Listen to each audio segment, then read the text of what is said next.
Hello ma belle, j'espère que tu vas bien. Moi je vais super bien. J'ai le plaisir de te retrouver aujourd'hui dans une courte vidéo où on parlera essentiellement de la chute de cheveux. Je te partagerai des différentes photos, les différentes phases, les causes et les conséquences. Pourquoi je parle de ça? Parce que j'ai réussi enfin à avoir un rendez-vous chez le spécialiste de cheveux pour parler de ma chute de cheveux à moi. Où on parlera PRP, les implants capillaires, tout ça, ce sera sujet dans une autre vidéo bien condensée où je prendrai le temps de t'emmener avec moi dans mon rendez-vous.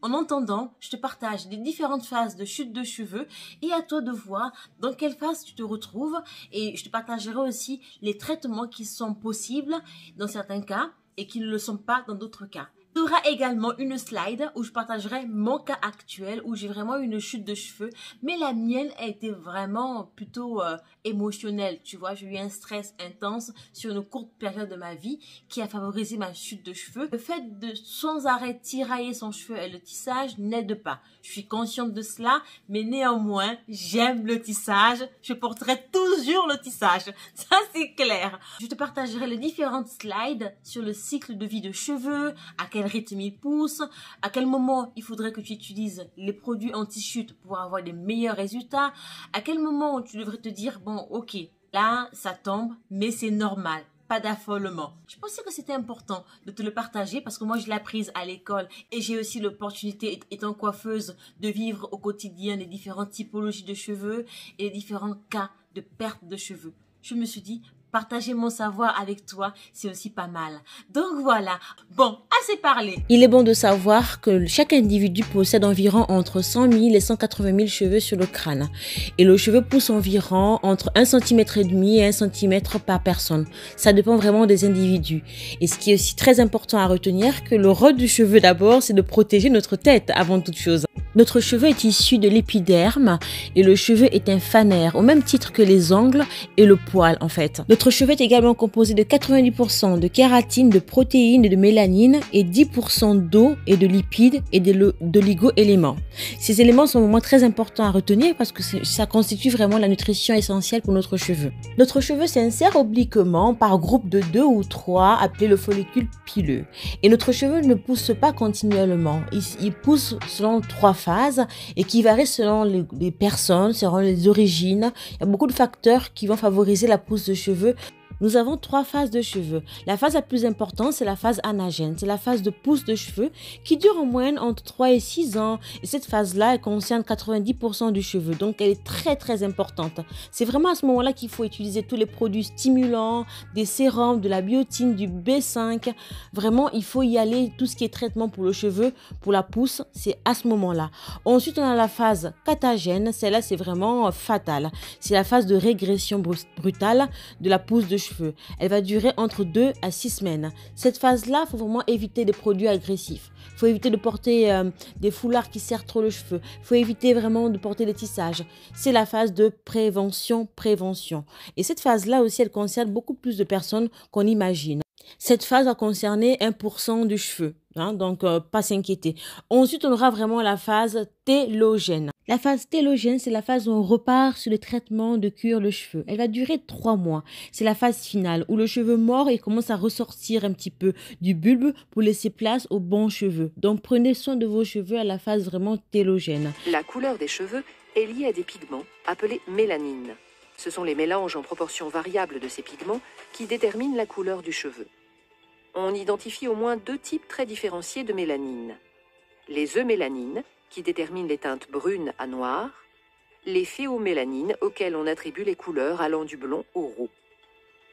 L'apparition des cheveux blancs au cours du vieillissement s'explique par la diminution du taux de mélanocytes, cellules produisant les mélanines. Je viens compléter l'information en précisant que le cheveu il pousse plus rapidement le jour que la nuit, en été qu'en hiver, et le cheveu de la femme croise beaucoup plus que celui de l'homme. Parlons maintenant de chute de cheveux. L'effuvione télogène est l'une des maladies les plus connues et récurrentes en termes de chute de cheveux. Elle est à la fois soudaine et temporaire. Elle va apparaître 3 mois après un événement, soit un postpartum, un lupus, une carence alimentaire, un choc émotionnel, une exposition à la pollution, un trouble endocrinien. Moi, j'étais victime vraiment du choc émotionnel. Quand j'ai perdu ma soeur en 2008, j'ai vraiment connu ce que c'est la chute de cheveux. Cheveux plus fragilisés, ils ne tenaient pas, ils étaient cassant. C'est d'ailleurs la raison pour laquelle je me suis ruée un petit peu sur les tissages. On aura un cheveu qui sera clairsemé, manque de densité, différent chez l'homme, qui va apparaître beaucoup plus sur la calotte et assez gênant, clairement. Ensuite, la maladie que je trouve la plus fatale en termes d'image de la femme ou de l'homme, c'est l'alopécie. On aura plusieurs sortes d'alopécie, soit ce sera une chute permanente ou ce sera l'alopécie androgénétique. Là, il faudra vraiment consulter un spécialiste. Il pourra vraiment bien cibler quelle molécule il faudra pour vous stimuler le bulbe et comment le traiter. Ça ne rigole pas. Elle est très cicatricielle et destructeur psychologiquement. Moi, je vous invite vraiment à vous rapprocher d'un spécialiste pour pouvoir vous accompagner dans ces moments les plus douloureux. Je sais ce que c'est. Quasi 16 ans de métier, je peux vous dire que je rencontre beaucoup de femmes qui en souffrent. Le plus difficile, c'est le silence. Sortez de votre silence et osez. Comme tu as pu l'observer, il y a plusieurs phases de cycle de vie de cheveux. Il existe également des différents types de chutes de cheveux. Ce qui est important, j'espère en tout cas, que les différentes slides t'ont aidé à éclairer un petit peu si tu avais des questions à ce sujet-là, te dire ok très bien, là moi je suis dans la phase chute permanente, dans la phase de chute ponctuelle, dans la phase de chute installée, comment on appelle ma chute de cheveux. Je trouvais que c'était important de mettre un nom sur un problème ou sur une maladie. C'est pas incurable, il n'y a pas de honte à avoir.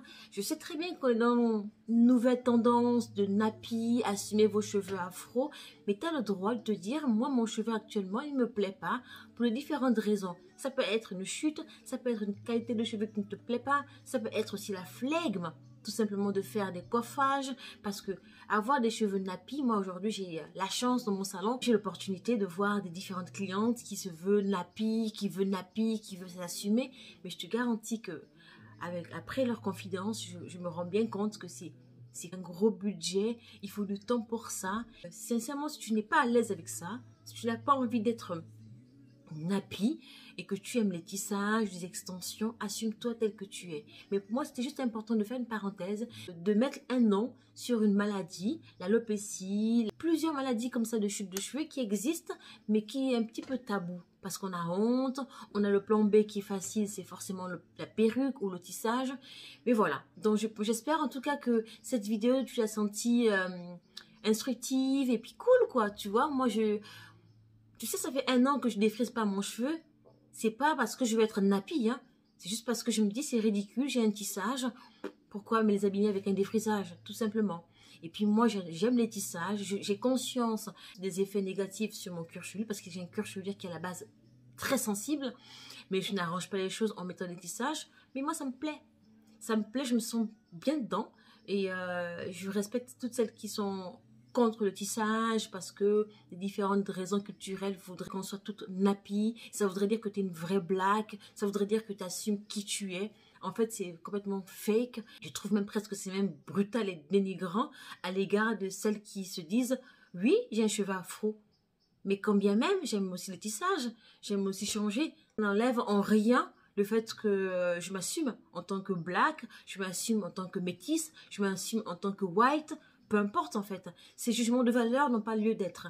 En tout cas, moi, tout ce que je peux te dire, ces maladies-là existent, les solutions existent dans certains cas, mais si tu te retrouves dans les différents cas que j'ai exposés, n'hésite pas, allez voir un spécialiste de cheveux, aborde le sujet avec tranquillité et enlève la honte que tu peux avoir ou la gêne que tu peux avoir. On est comme on est, nul n'est parfait. Moi, je trouve qu'il y a du charme dans l'imparfait. Tu vois, et voilà. Mais écoute, c'était juste pour te faire un petit clin d'œil par rapport à ça. Et hâte qu'on se retrouve pour parler de cheveux plus condensés avec des professionnels autour de moi où je poserai des questions pertinentes. On reparlera de cheveux. C'est courant juin, c'est assez loin, mais j'ai hâte de t'embarquer avec moi dans cette aventure capillaire, voir les différentes possibilités que s'offrent à moi. Est-ce que ce sera les implants de cheveux qu'il me faudra ou juste la méthode de PRP qu'il me faudra? Tout ça, on pourra développer ça ensemble lors d'une prochaine vidéo. En attendant, si tu vois cette vidéo, que tu es sur Instagram, que la vidéo t'a plu, que tu veux en savoir plus parce que les questions te taraudent un peu le cerveau, sers-toi-en de mon rendez-vous en m'envoyant tes questions sur Instagram et je tâcherai de les répertorier pour ainsi les évoquer auprès de mon spécialiste de cheveux. Pour t'apporter une réponse d'un professionnel, pas seulement une réponse tirée des réseaux sociaux ou d'internet, tu vois. La prochaine vidéo, on parlera de différents types de boutons, quelles sont les causes, les effets et quels traitements sont adaptés aux différents boutons. Voilà. En attendant, si tu me découvres dans cette vidéo, ben n'hésite pas à t'abonner, à liker, à partager si tu aimes bien le contenu, si tu aimes bien ma frimousse. En attendant, prends bien soin de toi. Je te fais des bisous tout plein et on se dit rendez-vous sur Insta. Bye.